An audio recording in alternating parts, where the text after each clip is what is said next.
Quite recently, European People's Party 21st Congress gathered members of our big political family.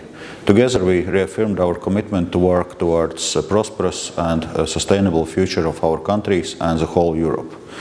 The key challenge remains how to regain competitiveness and how to return to sustainable economic growth.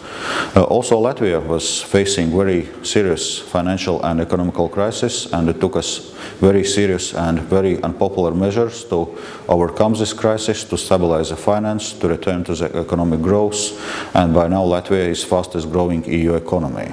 And I hope that every country in Europe which is facing crisis and uncertainty will be able to take necessary steps to regain stability and to return to the economic growth. In this context, it is important that the country has a good leadership and people which understand and support reforms which are needed.